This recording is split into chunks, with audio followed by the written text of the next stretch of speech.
Vigilant, tireless, implacable. The most silent service of the United States in peace or war is the Federal Bureau of Investigation.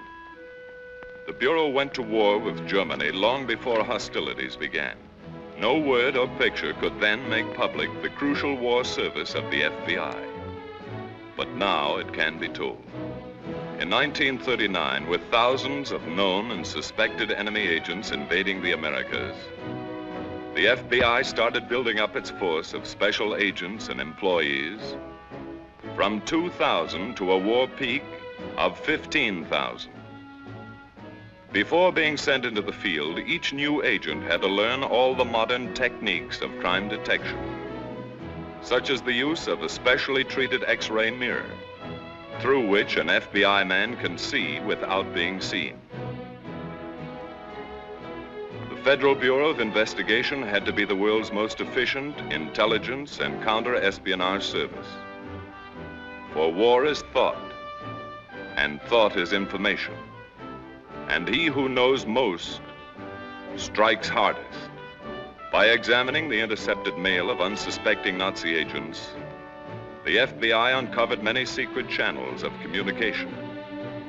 Between the lines of an innocent-appearing letter, invisibly coded in an obsolete German shorthand, were important instructions for one group of spies. The Bureau's infinitely painstaking system of sifting and recording every scrap of potential information paid handsome dividends. The FBI was adding new names to its long list of Germans known to be dangerous. And each day, as fresh investigative reports came in from the field, FBI officials saw more clearly the pattern of German espionage in the United States. Nucleus of the Nazi network in America was the German embassy in Washington, protected until a declaration of war by diplomatic immunity. Long before December 7th, 1941, from a vantage point nearby, G-men photographed the actions of hundreds of suspects. These are the actual films taken by the FBI. They gave Director Hoover and his men a daily record and description of all embassy visitors. This continuous photographic surveillance provided a permanent record to be studied intensively whenever new developments took place. The Bureau soon discovered that the embassy was being used to disperse money for subversive activity in the United States. The Bureau also knew that the embassy had a shortwave radio and was in direct communication with Germany. No one was watched more closely by the FBI than the arrogant Baron Ulrich von Gienen. Although accredited as an embassy official, he was actually chief of the German Gestapo in America. Equally important were pompous Vice Admiral Witoff Emden and his suave assistant Helmut Reber, experts in obtaining information about ships and cargoes. Dr. Hans Thompson, the German chargé d'affaires, tried to win American collaborators. So did his associate, General Karl Bottischer. Parading before hidden FBI cameras were the embassy secretaries. These girls spent evenings in the company of American servicemen. They were having fun, but they were also diligently accumulating information for Germany. The FBI watched them discreetly, knew all about them. By relentless surveillance of embassy officials and all those with whom they associated, the FBI learned that Germany was recruiting American Nazis for its espionage service.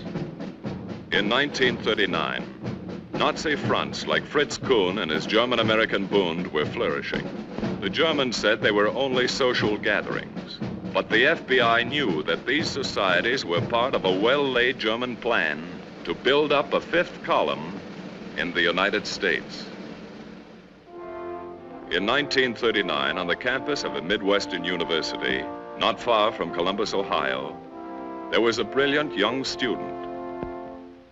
Born of German-American parents who were proud of his college record, he was preparing to become a diesel engineer. His name was William Dietrich. Just before graduation, Dietrich was approached by German representatives who offered him a free trip to Germany and a well-paying job on arrival. Dietrich reported the incident to the FBI. When the meaning of the German invitation was explained to him, Dietrich offered his services to the Bureau. With money generously supplied by the Germans, Dietrich bought passage at the German Tourist Bureau in New York City. The Germans felt that Dietrich was an extremely valuable man. So did the FBI. 10 days later, Dietrich was 3,500 miles from New York, in Germany's great port city of Hamburg. On the Klopstockstrasse was a second-rate hotel, the Pension Klopstock, which housed the German High Command's notorious school for spies. Here were trained hundreds of recruits for the Abwehr, Germany's super-secret espionage and sabotage service. Like Dietrich, many of his classmates had been recruited in the United States, and back to the United States they would go when they were properly equipped.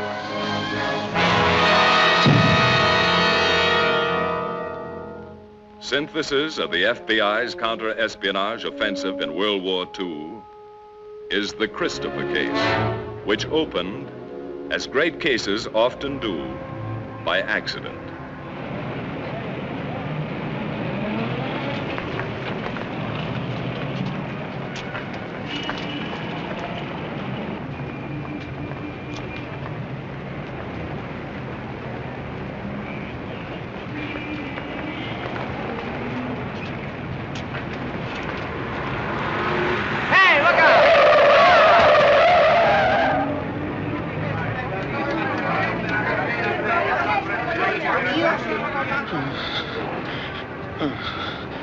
Christopher.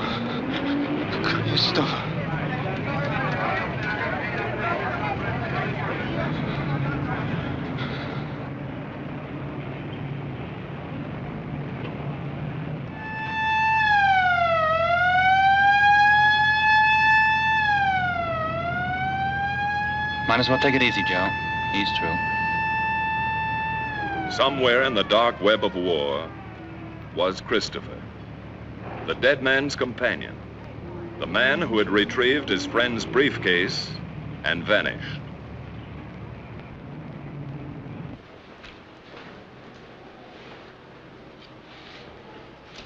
Who was he? He's got a Spanish passport, Francisco Ruiz. Hey, Doc, look at this. It's all in German. Huh.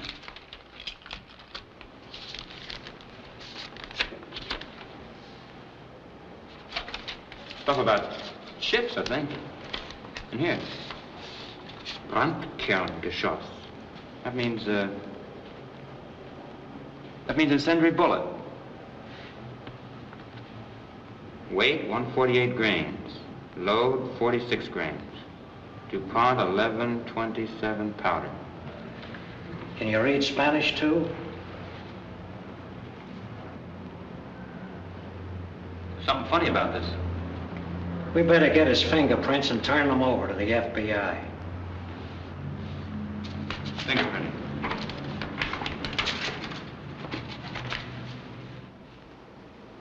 To the desk of FBI Inspector George A. Briggs came the report on the death of Francisco Ruiz.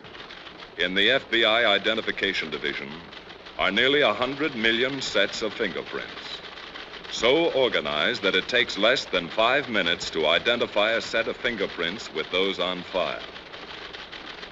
No fingerprints were listed under the name of Francisco Ruiz, but regardless of name, once his print was classified, a search for the individual's identity was a simple matter.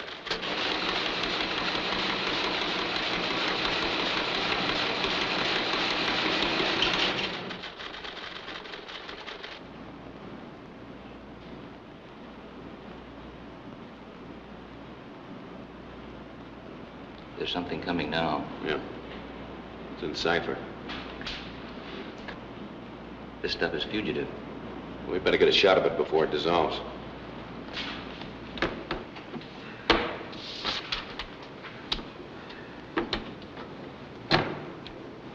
Set? Okay. Send a copy to cryptanalysis. Yes, sir.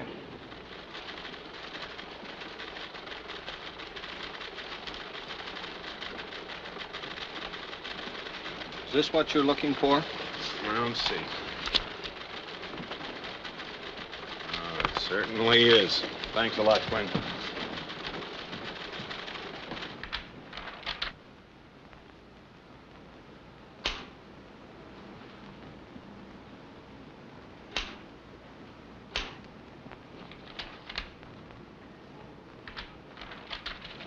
Here it is, Mr. Briggs.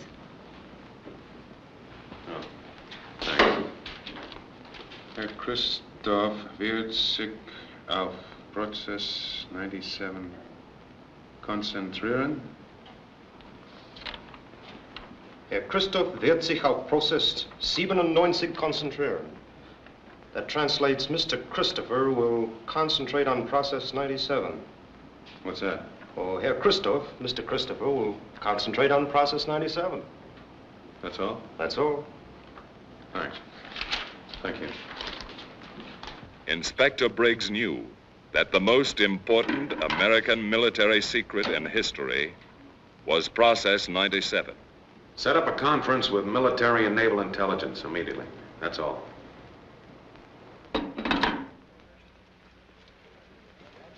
In several remote places, under strict military protection, American scientists were developing Process 97, the secret ingredient of the atomic bomb. An explosive derived from the metal uranium, so powerful and devastating that one relatively small bomb gave promise of having the destructive power of 20,000 tons of TNT.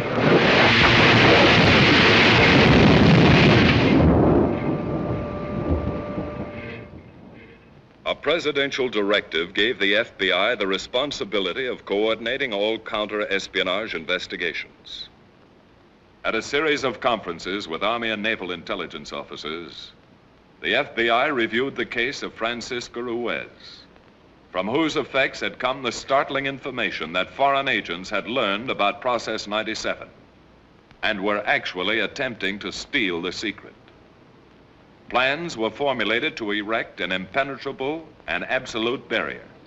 Have you any other information, Mr. Briggs? No, not at this time. Mr. Briggs, Yes, Admiral. who is this Mr. Christopher? I wish we knew. Meanwhile, after 6 months of intensive training, Dietrich had completed his course at the Pension Klopstock and was ready for assignment.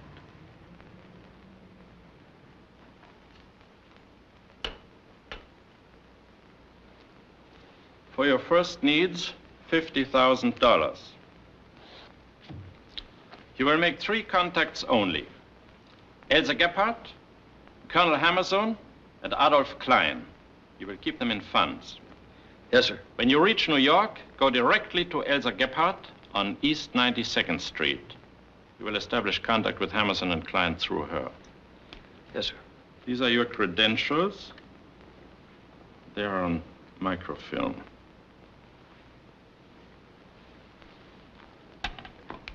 You will need these: draft card, registration, classification card, birth certificate, driver's license, New York State, Navy and Army discharge papers, Social Security card.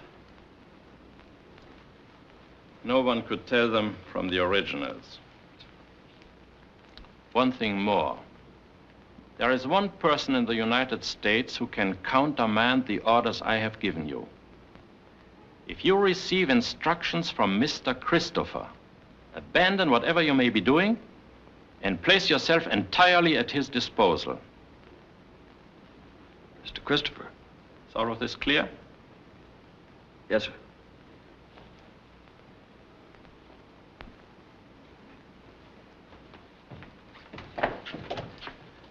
Goodbye, Colonel. Goodbye. Within a few days, Dietrich was in Lisbon, Portugal, communication center for international espionage. He went immediately to an address given him by the FBI.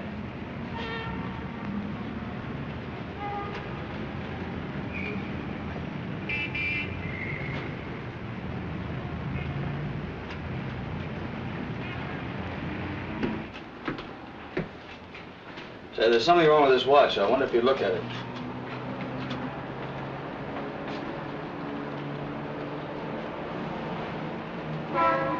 I'll have to examine it. Would you please?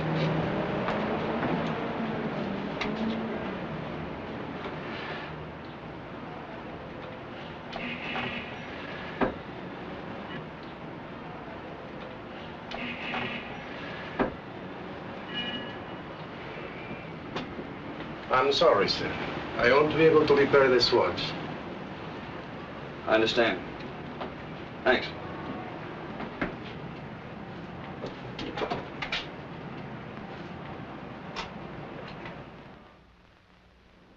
"32 hours later, a special courier coming by transatlantic clipper brought Dietrich's credentials to FBI headquarters in Washington.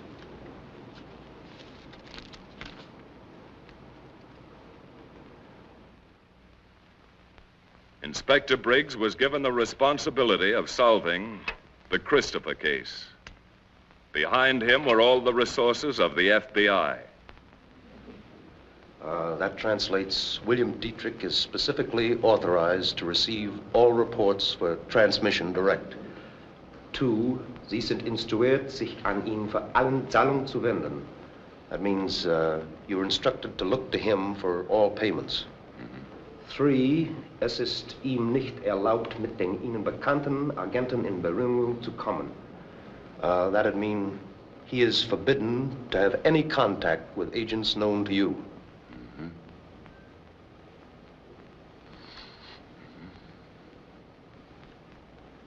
Change that last line. Change it to read, he is authorized to contact all agents known to you. Right.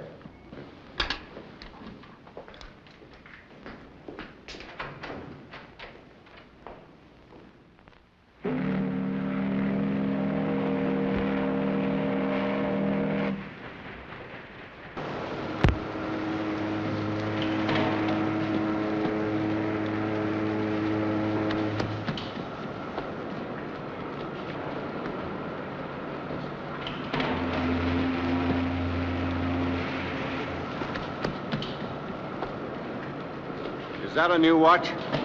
Yeah. Did it cost more than $100? Oh, I don't remember exactly. Do you mind if I take a look at it? Certainly. There you are.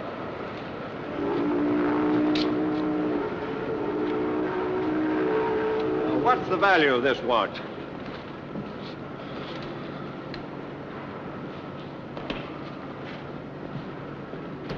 Oh, it's about $90. Thank you. Here's your watch. Oh, thanks.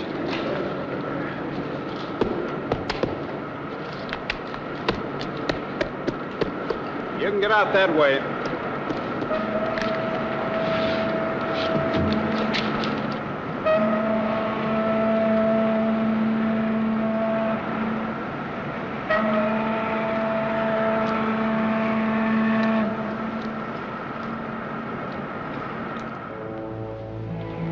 Just off Madison Avenue in uptown New York, there was a 5-story dwelling. This was soon to become known among all FBI men as the house on 92nd Street.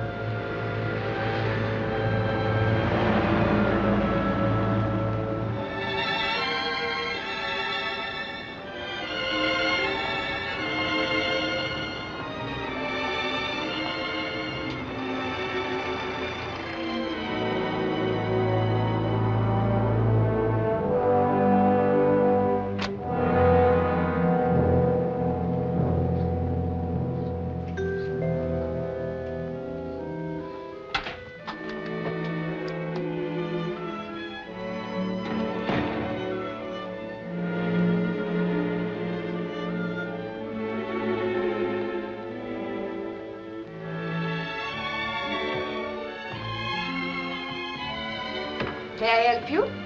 Miss Elsa Gebhardt? Yes. I'm Bill Dietrich. I have a message for you from Felix. How is Felix? You mean Felix Brown of Miami, of course. I mean Felix Strassen of Hamburg. He asked me to pay his respects.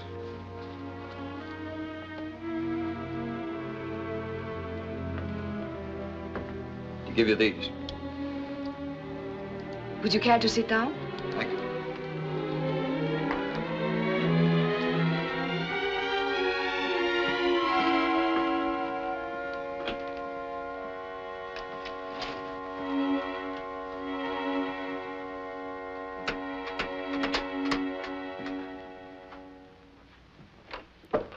The new one has arrived, Bill Dietrich. I have his credentials here. Max, turn off the light.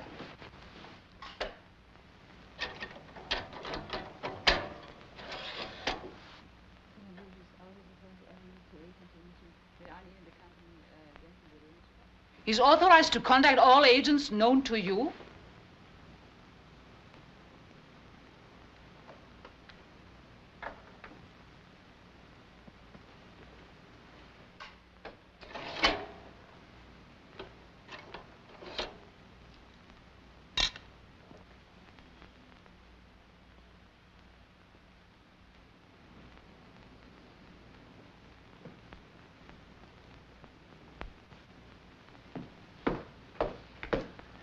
Everything all right?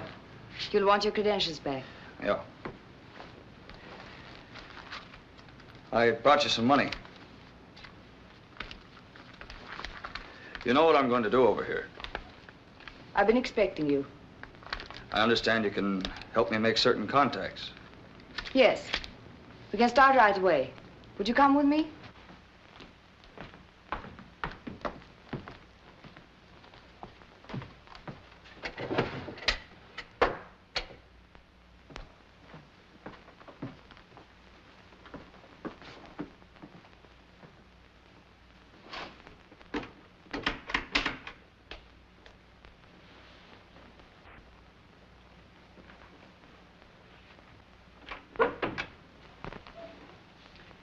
This is Bill Dietrich.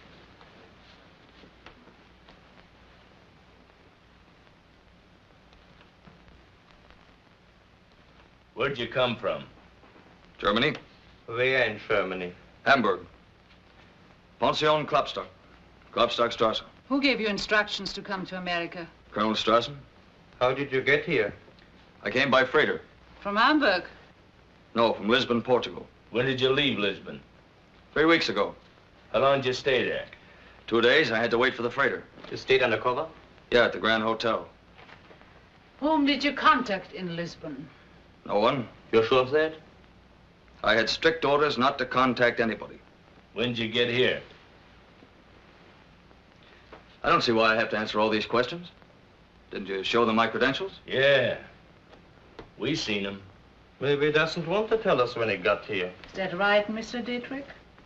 I have no authority You to... got off of the boat at 10:17 this morning.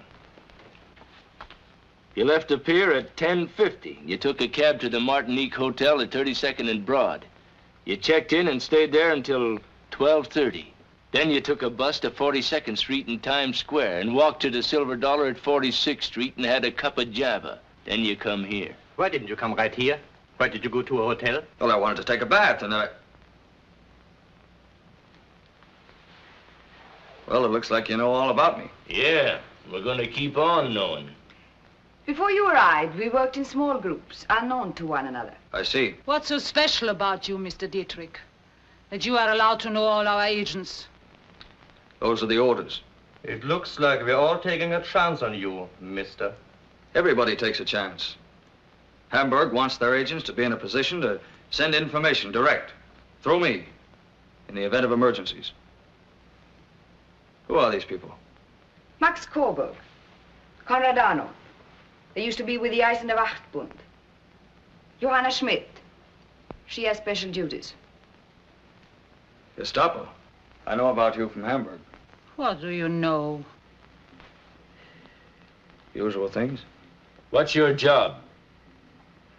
We gotta get stuff through faster. Radio's best, so I'm going to set up a short-wave station. I'll need some help. What kind of help? Radio parts, mostly. It'd look suspicious if I bought them all myself. What do you want? Well, I have a list here. I'll let you know where you can send them.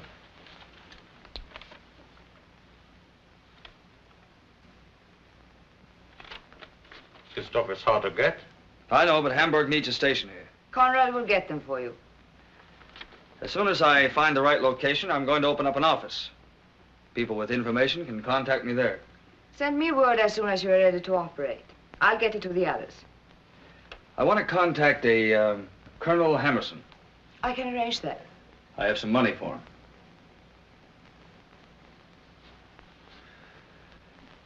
Well, I want to get started as quickly as possible.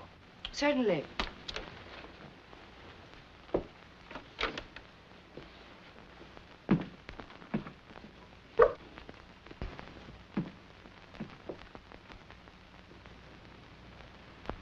So that's the guy from Hamburg. What do you think, Elsa?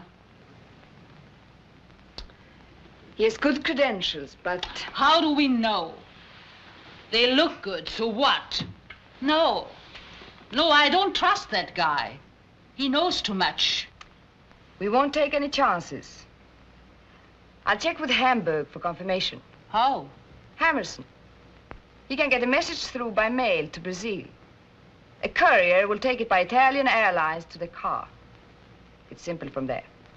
Max, contact Hammerson. Tell him I want to see him today. Yeah.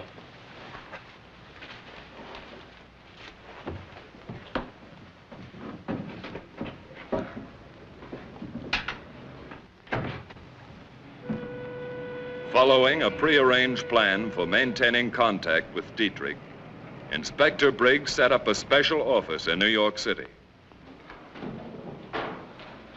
Here's some air raid literature for you to pass out. Right. Now, I want to know who actually lives in that house and what floors they live on. Shall we get a layout of the outside? No, we'll get that later. Okay, we'll get right up there.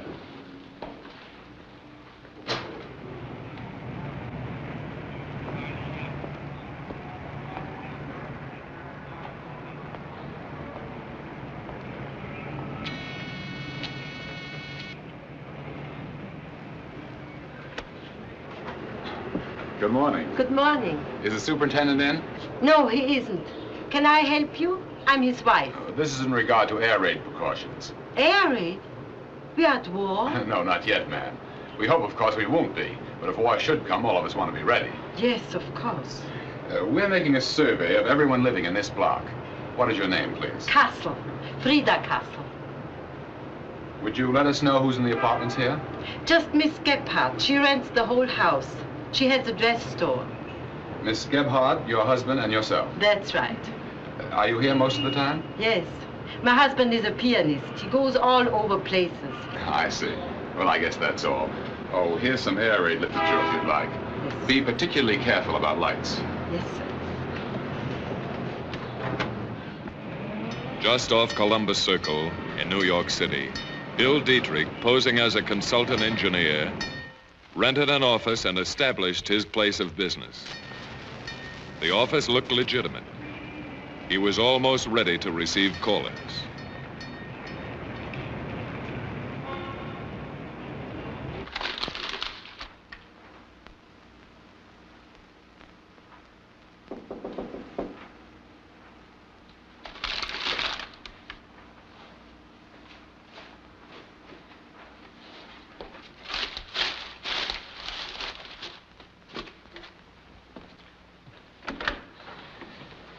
Morning. Good morning. Are you Mr. Dietrich? That's right. I believe we have a mutual acquaintance, Felix Strassen. Come in. Felix Strassen, yes, I knew him in Hamburg. I feel sure it must be the same man. I'm Colonel Hammerson. Glad to know you.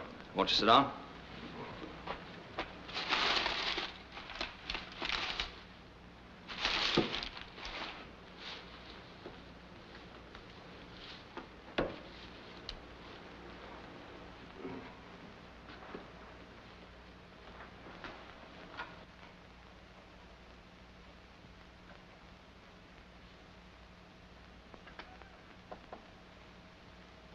Looking for something, Colonel? I'm just naturally cautious.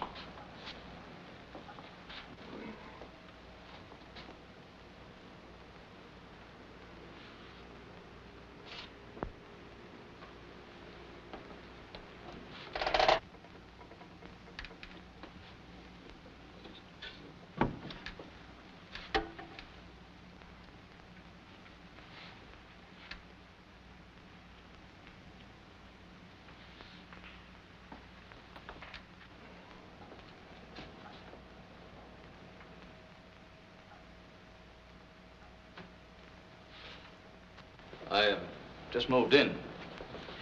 Things are a little bit upset. Yes, I see. I have something for you. It's microfilm.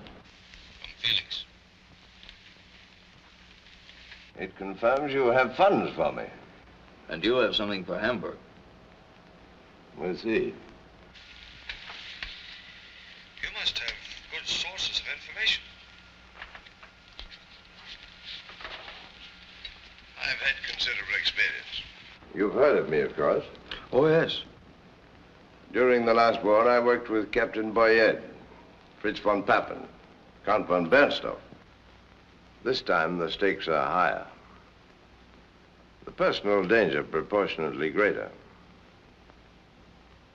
With my record, I'm very careful. You been here long? Not very long, no. They supplied you with adequate funds. I can pay for information. That's in the credentials. Takes a great deal of money, you know. We're willing to pay. I think perhaps Hamburg might be interested in an entirely new type of gun the United States Army is testing. It's a wonderful gun. I've seen it. Mm-hmm. It projects an anti-tank rocket. Guiding fins are folded inside the barrel. Here are complete details of recent shipments of Bell Airacobras and Curtiss P-40s to England and Russia. This is special information on the new Lockheed P-38s. The speed and armament of this plane is strictly secret. Or was until I got hold of this. I'll send these to Hamburg. Terribly difficult information to get. But there it is. I was instructed to give you this. I was told you could put me in touch with a Mr. Adolf Klein. Adolf Klein? For shipping information. I have orders to contact him. I'll arrange it. Good. Cigarette? Thanks.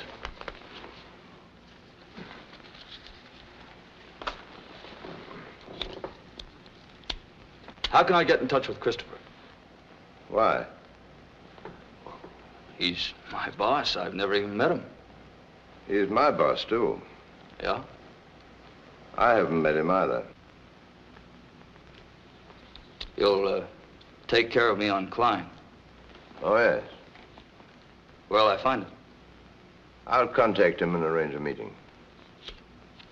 When will this be? I'll let you know.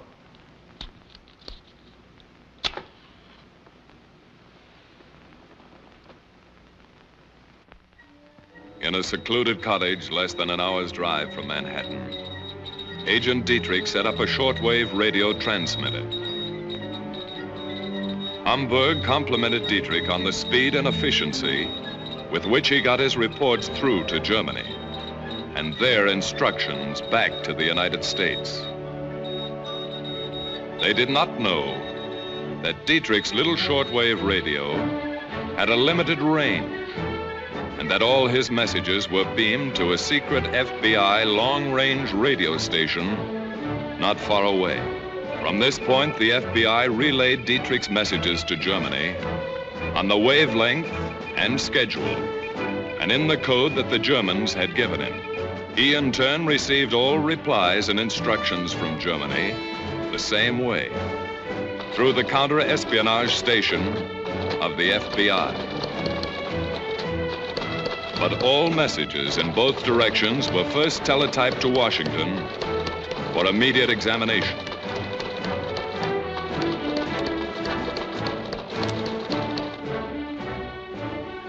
All messages to Germany were held before relaying until the Army and Navy had rendered them harmless, or perhaps had skillfully doctored them to mislead and confuse the German High Command. Besides operating his radio station, Dietrich extended his contacts with the German spy ring. As their payoff man, the enemy's agents had to come to him. Some tried to sell information of no importance. Others brought highly secret data. The FBI's hidden movie cameras and microphones recorded all Dietrich's visitors.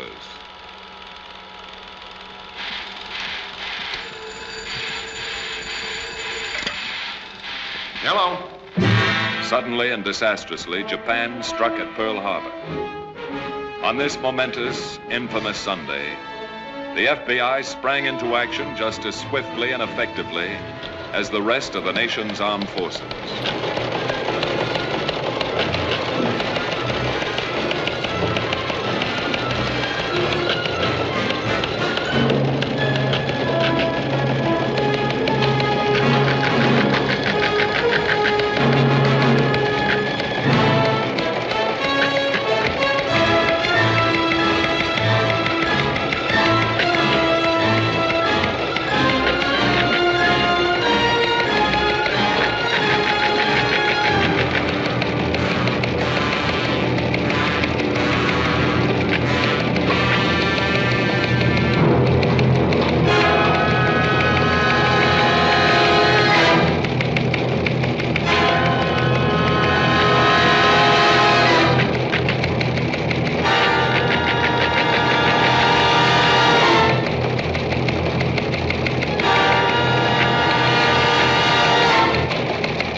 Within 24 hours, all known enemy agents and saboteurs were taken into custody, with a few purposeful exceptions.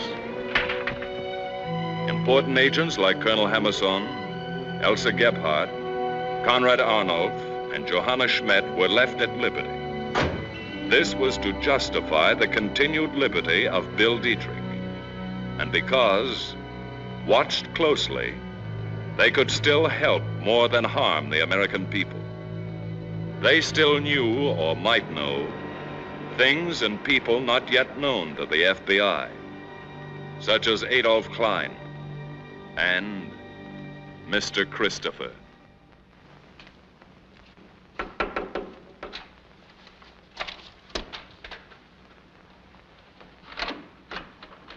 Oh, Colonel Hammerson. Hello, Dietrich. Isn't it sort of dangerous for you to be coming here now? Yes. The war makes everything difficult. Every day they're picking up more of our agents. But I've made contact with Adolf Klein. When can I see him? Immediately. You'll have to come with me now. Good.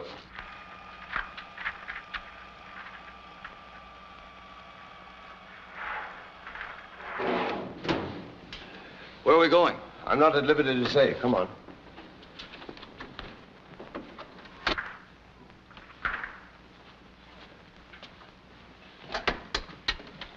Calling car 70. Calling car 70. Come in, car 70. Over. Car 70, standing by. Over. Mr. H going down an elevator with D. Mr. H going down an elevator with D. Follow and advise. Over. Okay, will do. Off and clear.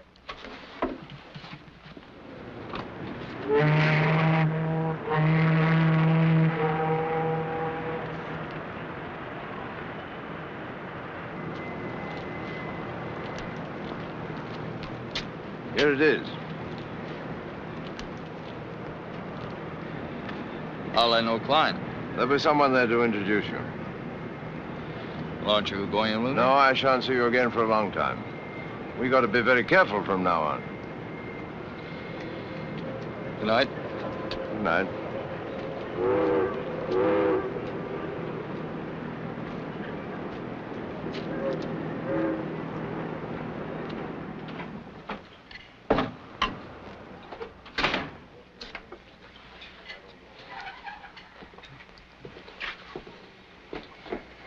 Good evening.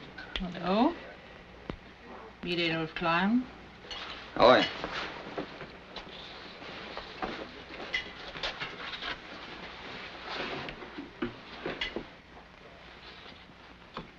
Glad to know you, Adolf Klein.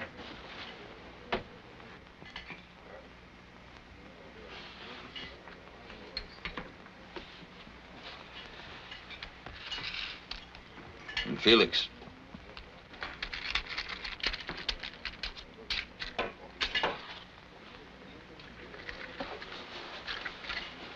Is that all? Mm-hmm. Well, it takes money to operate. You talk. I'll pay.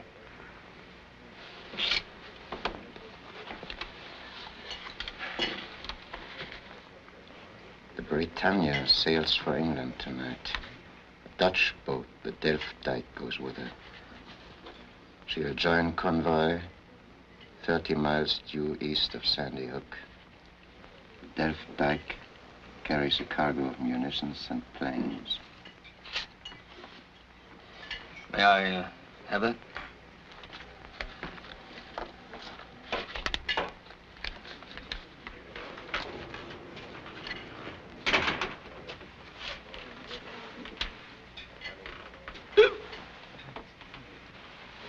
Who's that? It's Gus Hausman. He works for me. He's drunk. He is a good man for information when he isn't drinking.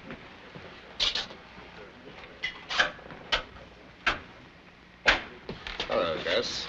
Shove over, Eythe.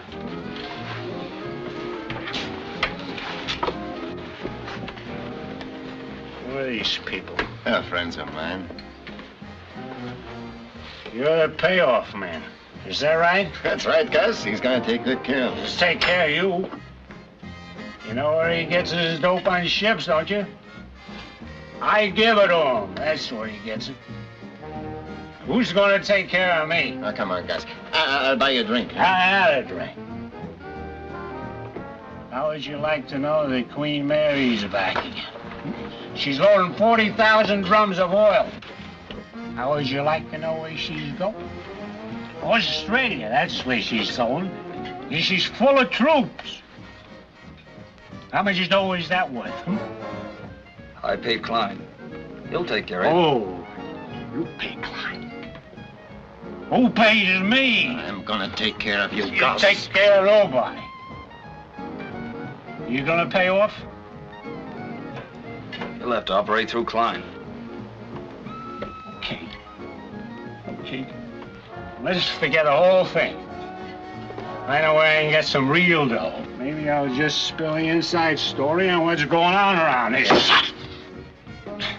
I don't know who you are, sister, but tell me again when I come to see you. I'll bring you a nail file to cut through the bars.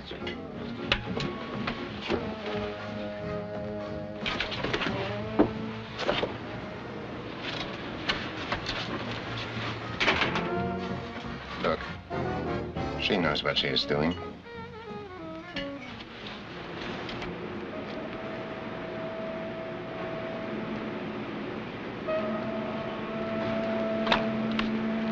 Hey, bud. Got a match? What? You got a match?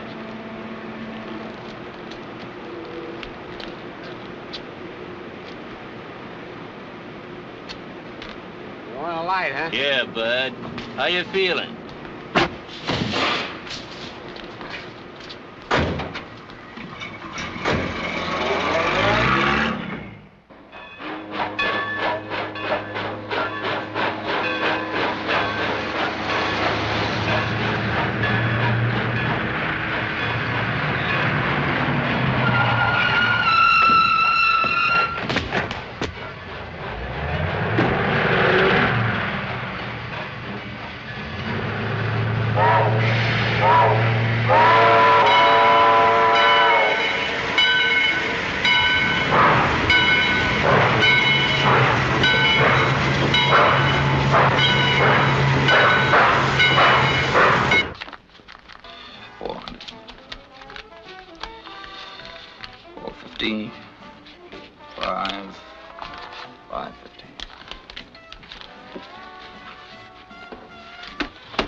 Well, that isn't much money to operate.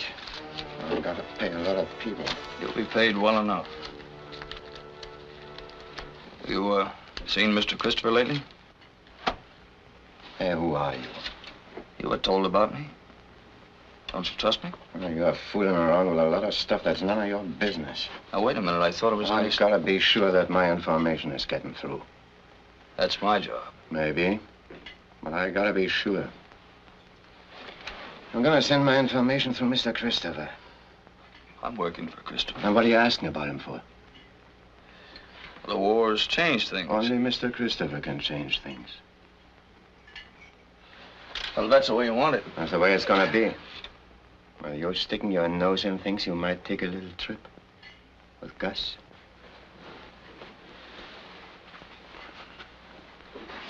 Good night, Klein. I don't even know you.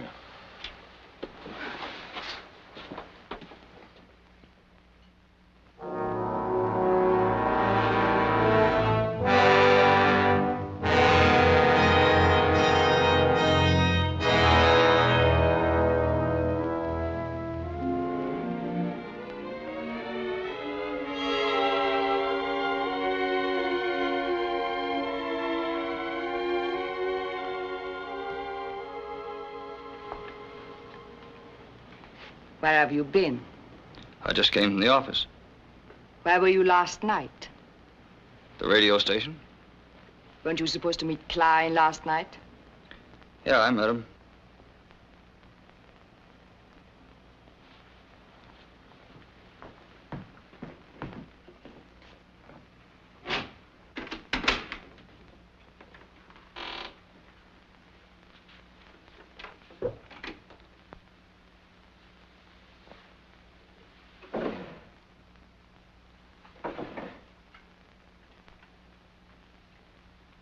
To get this to Hamburg just as fast as you can make the transmission.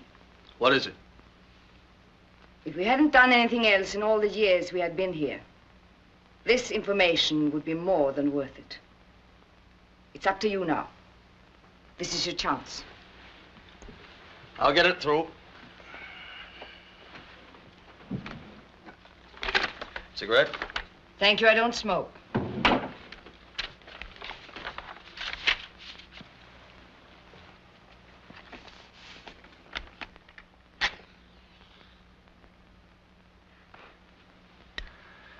Could I see them? You'll have these papers back here tomorrow night.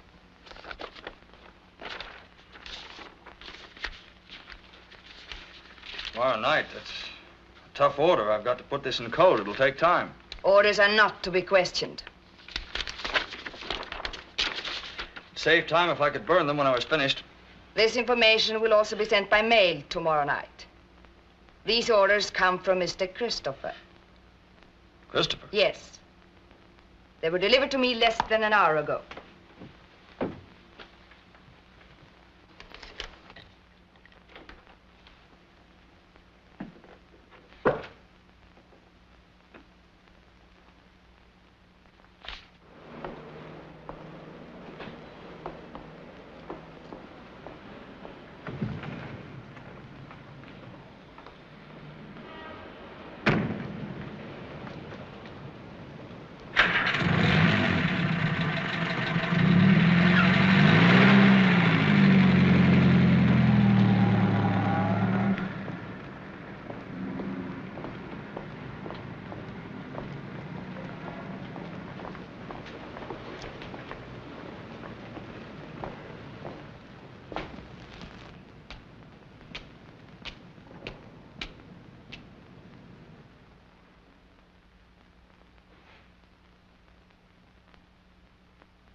I just saw Dietrich leaving. Did he tell you about Adolf Klein?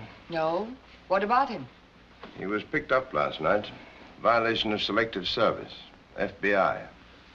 Dietrich was with him. When he was picked up? That I don't know. He didn't tell me. I wonder if he knew. We've got to be careful about Dietrich. Have you been able to get through their confirmation copy yet? Well, it takes time. With the war on, there are a lot of restrictions. I won't be satisfied until I have it in my hands. Have you any reason to suspect him? No. There may be nothing at all to worry about. But until that confirmation copy comes from Hamburg, he must be watched. We are doing our most important work right now. Dietrich is a vital part of that work. If he fails, we all fail. Max. Yeah? Get down to the radio station. Cover Dietrich and keep him covered.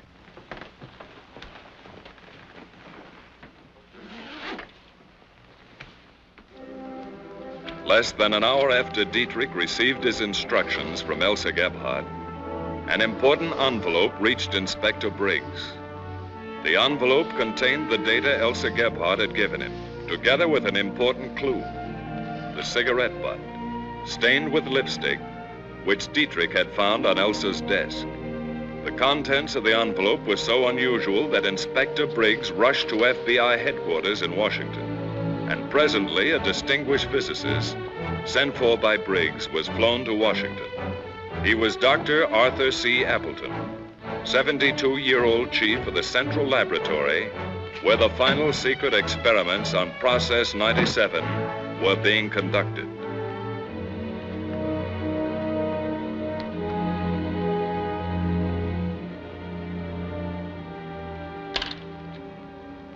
Gentlemen, these papers contain data on Process 97. It is appallingly accurate. These are details of experiments which we made barely 2 days ago. Dr. Appleton, we must send this information on through to Germany. Now, would it be possible to change a few details in order to set their scientists off the track without arousing the slightest suspicion? Of course it is. It would? We've been thrown hundreds of times ourselves by the slightest error. Now, we're going to need your help to change that data. Do you think you can do it tonight? I can start immediately. Inspector Briggs ordered the Central Laboratories placed under strict and continuous surveillance. Through an X-ray mirror in the rear of an ordinary delivery truck, movies were taken of even the most trusted individuals working on Process 97. This method of surveillance enabled the 400 FBI agents now assigned to the case to become familiar with the faces of every worker permitted to leave the plant. This facilitated the FBI's difficult job of tracing all of their activities and all of their contacts.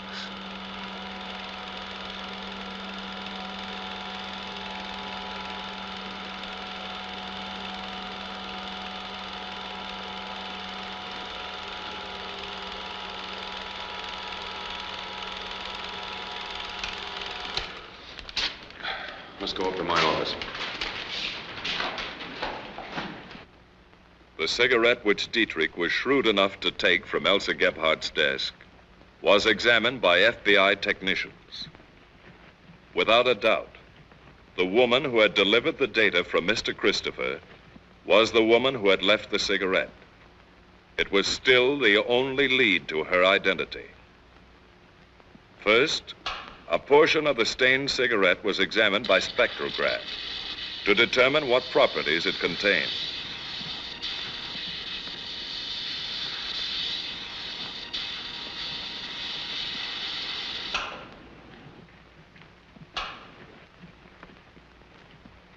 The lipstick could then be identified by comparison with all known brands in the Bureau's files. That's fine. Send it along as soon as you can. Here's the lab report on the lipstick.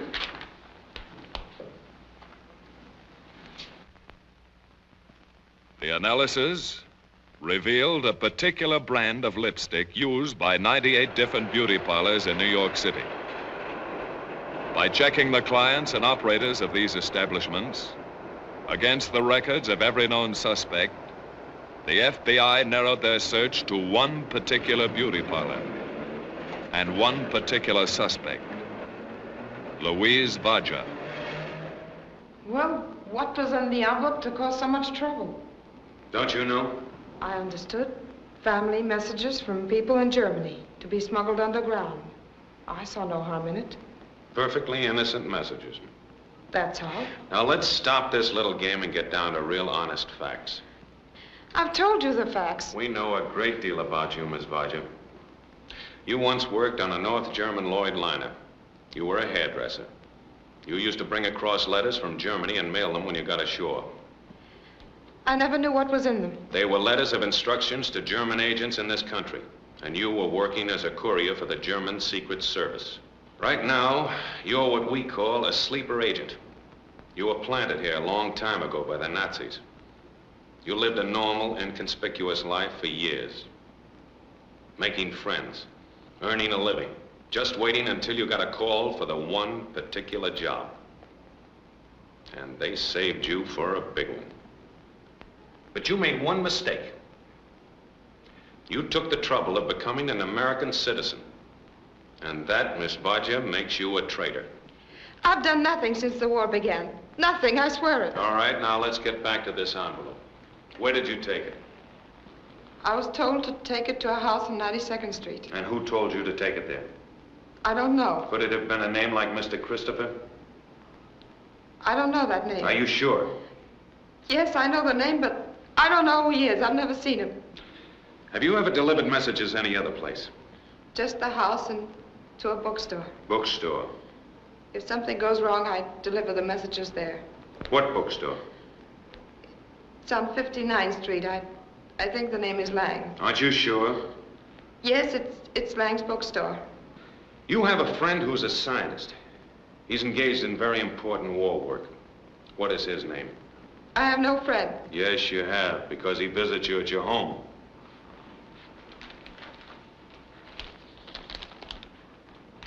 There's your friend. And there is your home. And the name of your friend is Charles Ogden Roper.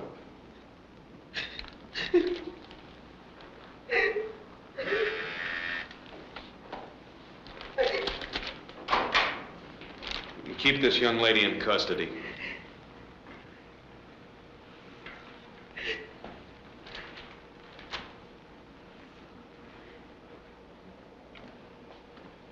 I want a surveillance made of Lang's bookshop on 59th Street. Right. We've been through the Bodger apartment. Oh, you find anything? Yeah, we found the typewriter and it checks. That's the one that was used to copy the data. Then Roper is the man who's been getting it out. Shall we pick him up? No, we can't pick him up until we find out how he does it. Yeah, we've got a man under 24-hour surveillance. He never leaves that laboratory without being thoroughly searched, and still he's getting the stuff out. That's our problem. That's what we have to solve. How does he do it?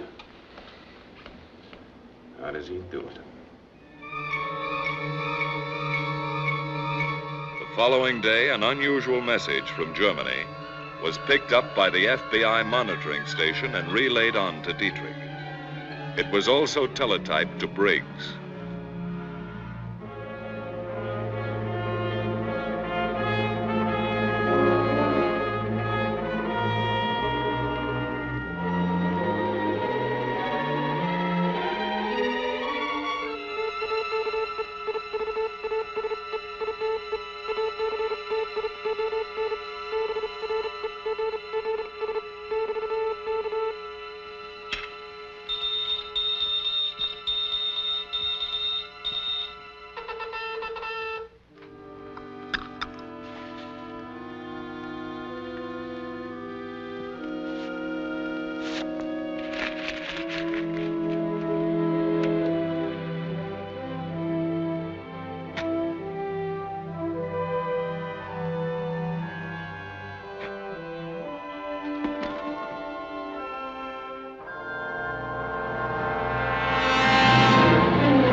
Black coupe, 516 New York. Last three numbers, one man driving.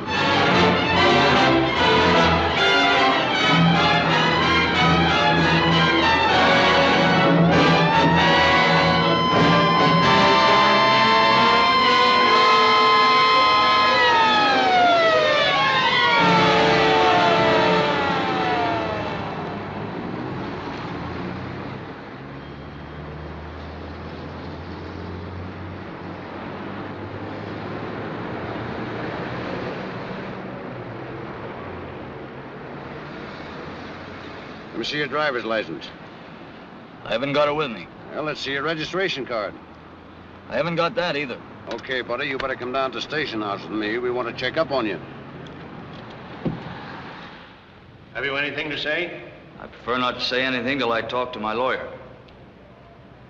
All right. what's your lawyer's name and telephone number? Rector 23515. Ask for Mr. Briggs. You received that message from Hamburg today? That's right. Have you done anything about it? Well, not yet, Mr. Briggs. I was about to contact you for advice when the message came to meet you. Oh. We think that this may be the lead that we've been looking for. It might be. What does it mean to you? Gedächtniskünstler.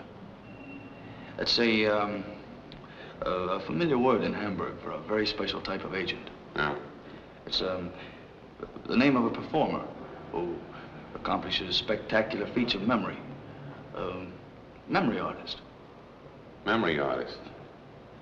Hamburg's always looking for people with unusual memories. They take a special course just to improve their memories further. Yes, but do you think that a man, even with a very unusual memory, could get those formulas out? All that complicated stuff? Sounds incredible, but that's what they're trained to do. Oh, sure, it is incredible. Memory artist. Photographic mind. A little bit at a time? Well, it may be a lead. Maybe it's a solution. What'll I do about the message? Well, you just send it through your regular channels. Oh, anything new on Christopher? No, not yet. Mm-hmm. Well, I'll arrange for your bail and fine. Oh, when you give the message to Elsa, why, be very sore at the police, huh? Yes, sir. Don't overplay it, you know.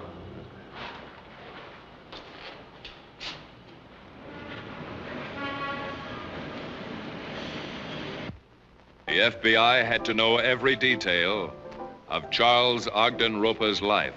Yeah, I remember that crazy act, but I can't remember the name. Never could remember names. Does this sound like it? Has performed in clubs, Sunday school entertainments, banquets, special parties. Demonstrates amazing feats of memory. Oh, don't pay any attention to that. They always write their own. Performs amazing feats of memory. What kind of feats? What's the angle? Well, you see, people call for things from the audience, you know. They want to hear stuff out of highbrow books. You know, this guy can keep 14 games of chess going at the same time. Chess? Boy, there is a lousy game. But 14 games going at the same time would take a remarkable memory. Sure it does, but it ain't box office. I'll take this along. You'll get it back. Don't worry, brother. That act is out of date.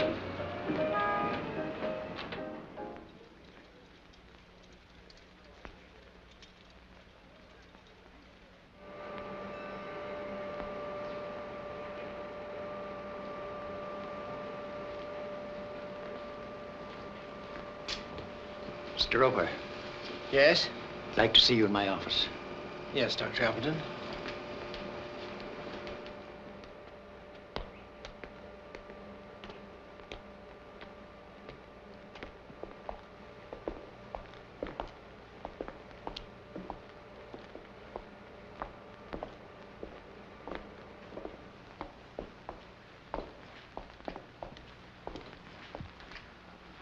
This is Mr. Briggs of the FBI. Mr. Roper, my credentials. Sit down, won't you?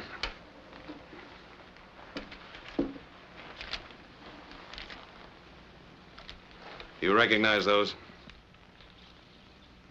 Those are photostats of Process 97. They were stolen from here. I understand that you're one of the workers allowed to leave the Institute. A few evenings each week, yes. And you always spend those evenings with a friend in town. We play chess. Chess. I never go anywhere else. She's an old friend of mine. I've known her a long time. How long? About 3 years. Shortly after we intercepted this data, $5,000 was paid into your bank account. That money was from securities I'd sold. Doctor, what do you want to know? This gentleman thinks that you memorized parts of that formula before you left here. And when you got to your friend's house, you set them down. We know all about you, Roper. We've traced you back to the day you were born. We even know the approximate date that you're scheduled to die. You might be interested in this. That's an intercepted message direct from Germany. It'll save a lot of trouble all around if you'll cooperate with us.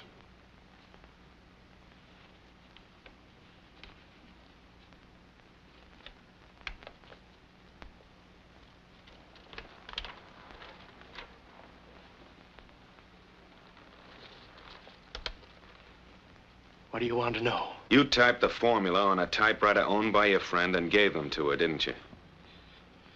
Yes. What other contacts have you made? I received several messages at my friend's house.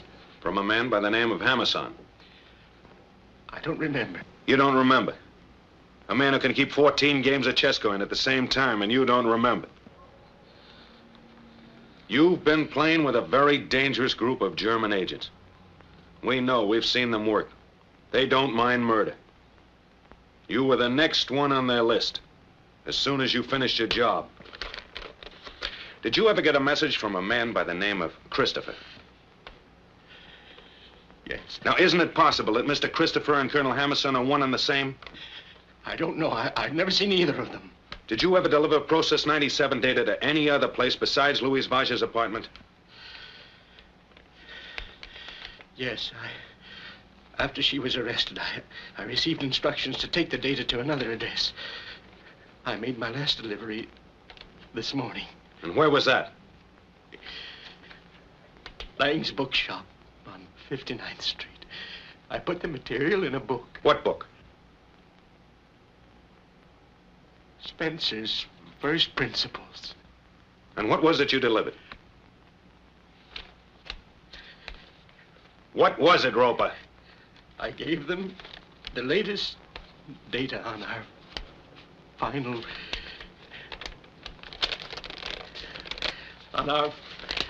experiments. Thank you, Doctor. Put that man under arrest. I'm going to call Walker. Yes, sir.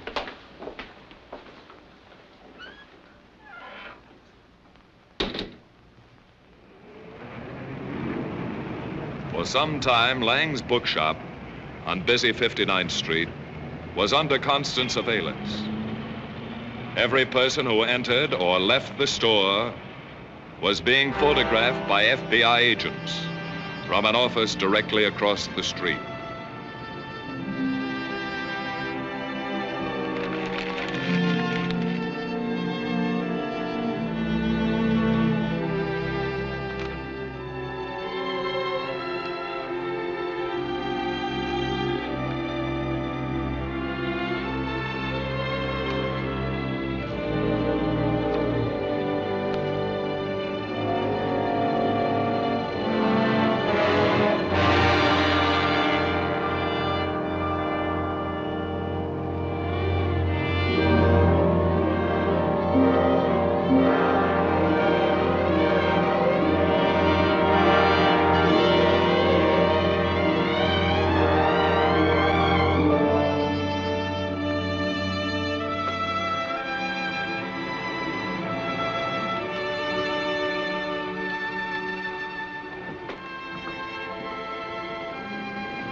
Can I help you?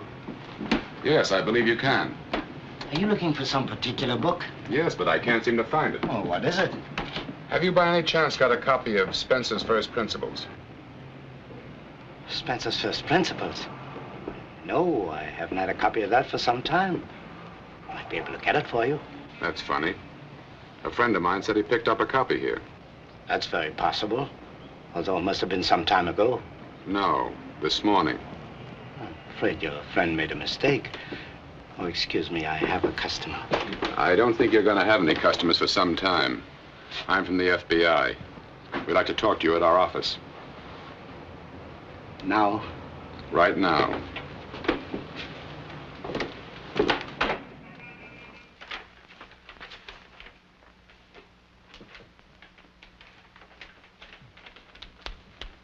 Johanna, we've got to get this through today. Where's Bill? At his radio station. Now, you and Conrad take this out there. Stay there while he puts it into code. Make sure that he sends it, because everything depends on you getting that through. He'll send it. Then bring it back here. Has the confirmation copy on Bill come yet? No. We expect it any time now. The clipper's been delayed. Do you think we ought to take this chance on him? There's nothing else we can do. He's still our fastest channel to Hamburg. We've got to take a chance. Okay, let's go.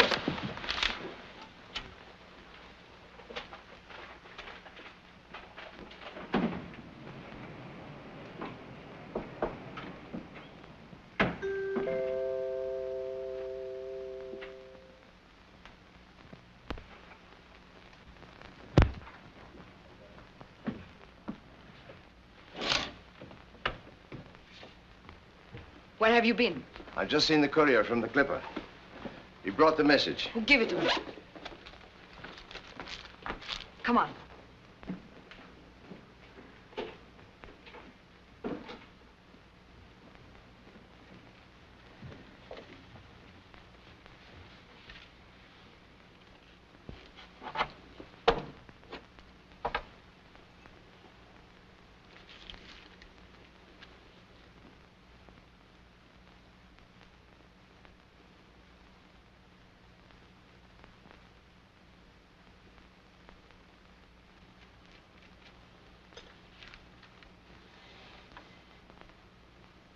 Bill Dietrich ist ausdrücklich bevollmächtigt, alle Berichte zu bringen. Es ist ihm nicht erlaubt, mit den Ihnen bekannten Agenten in Berührung zu kommen. He's forbidden to contact any agents known to you.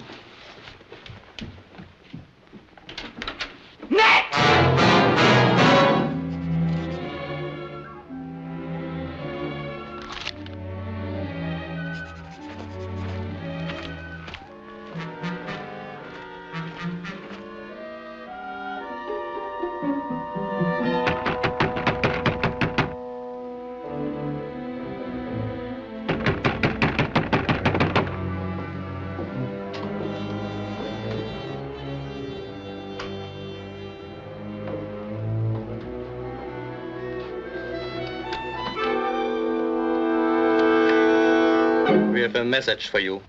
You got no business to come here. We were ordered to come.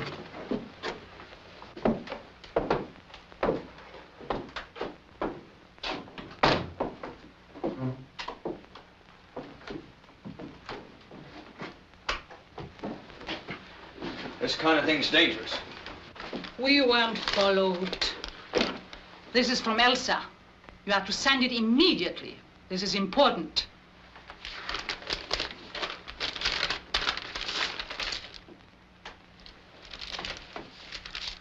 I have to put this in code. That takes time.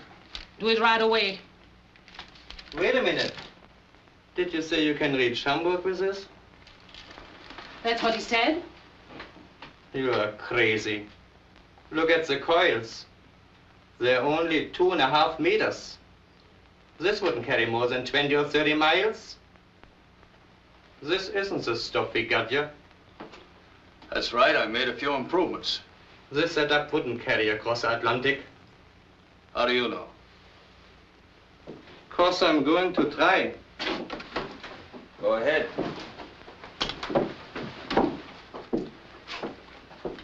The call signal's AOR.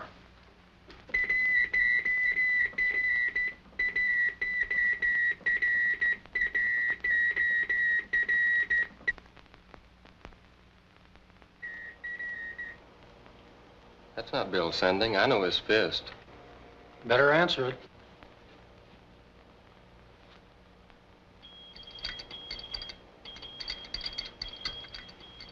What's that? That's not Hamburg. There's no mush. It's coming from somewhere nearby. Where's it coming from? How would I know? It's not up to me to ask questions. I follow instructions the same as you. Maybe it's a relay station, picking up messages from a small set like this and boosting it across when conditions are right. That's a new one. Transmissions across the Atlantic are uncertain. I can't sit here all day waiting to send messages. I don't believe you, mister.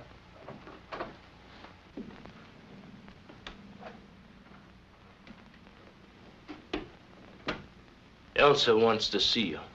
What for? She don't want you to send no messages. What's up, Max? Got a message from Hamburg. Him. Yeah.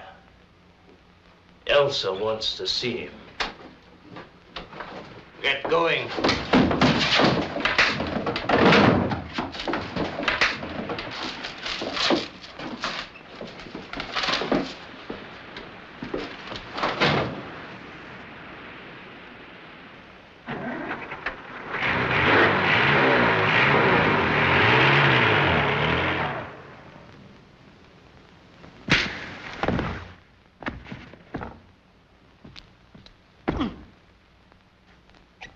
What'll that do? It'll make him talk. It takes time. 3 injections. In about an hour, he'll be answering questions. What'll it do to him? He'll tell you the truth. Scopolamine. Drugs part of the brain. I want to know about that envelope and his radio and a lot of other things. We've got the picture of the last pickup at the bookshop. Lang's identified the man. Good. Match that with all the film we've got on the Christopher case. The Varja house, Dietrich's office, the gown shop, everything we've got. Right. All you from the projection room. That's the man who picked up the book. Lang's confirmed that.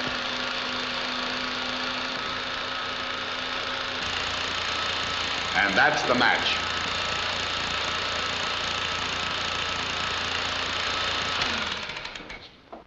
Well, there's no question about it. Frida Castle's husband is Mr. Christopher, the 3rd member of that household. You mean the man posing as her husband? Yeah. Come on. We're going out and pick up Mr. Christopher.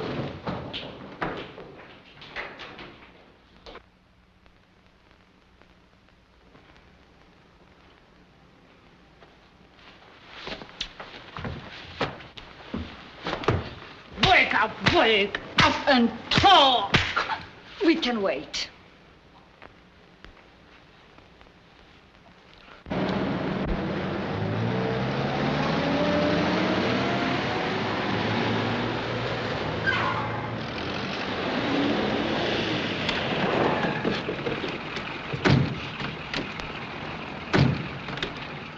You're not going anyplace. Come on.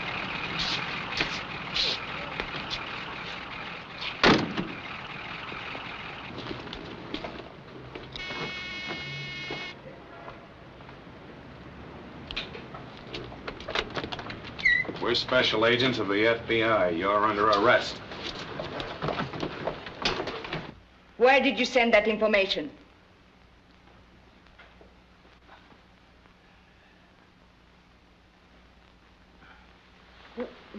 Give him another shot. That won't do any good. Well, he's no good to us as he is.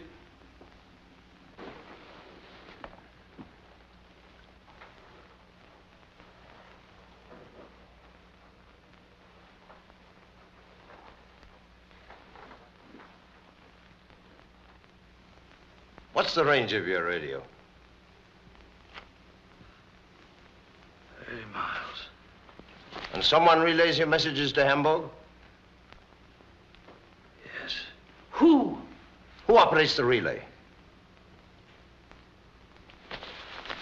You sold the others out, didn't you? You had them arrested.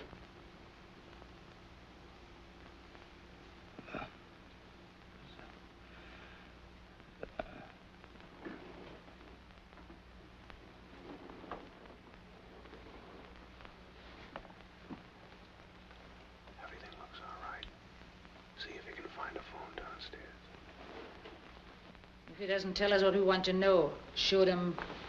Look, let's not lose our heads.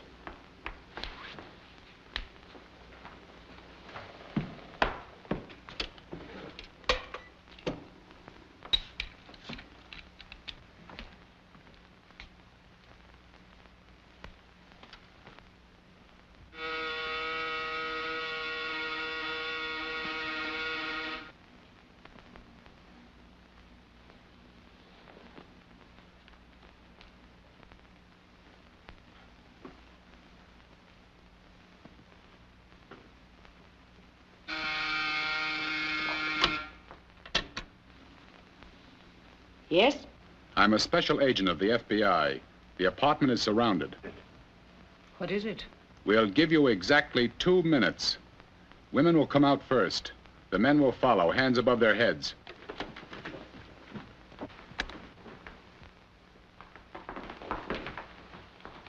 It's the FBI.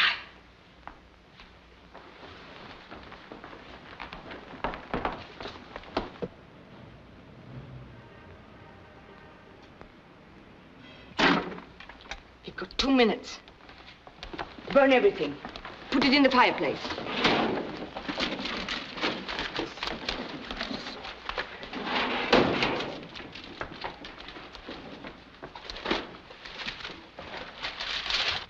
Joanna, give me the papers on Process 97.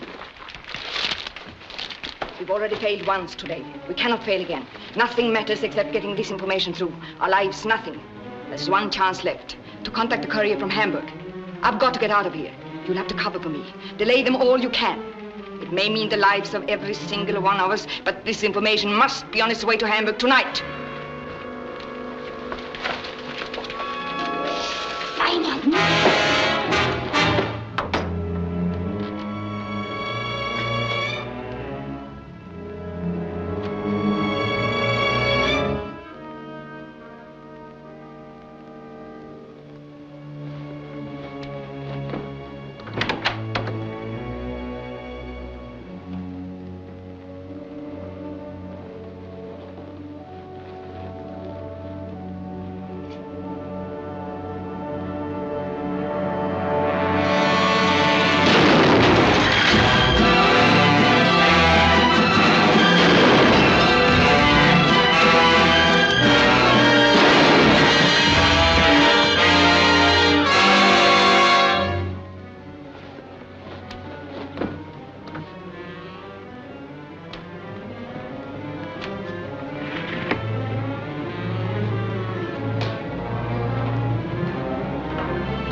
Thus ended the Christopher case. Elsa Gebhardt, alias Mr. Christopher, was no more successful than other foreign espionage agents. Process 97, the atomic bomb, America's top war secret, remains a secret. After the United States went to war December 7th, 1941, 16,440 enemy agents, saboteurs, and dangerous enemy aliens were arrested. 6 have already been executed. Thousands were interned. Others were imprisoned for a sum total of 1,880 years. All of the thoroughly laid enemy plans for a 5th column were smashed before they could be put into operation. Not one single act of enemy-directed sabotage was perpetrated within the United States, nor was one major war secret stolen. The Federal Bureau of Investigation continues to be the implacable foe of all enemies of the United States.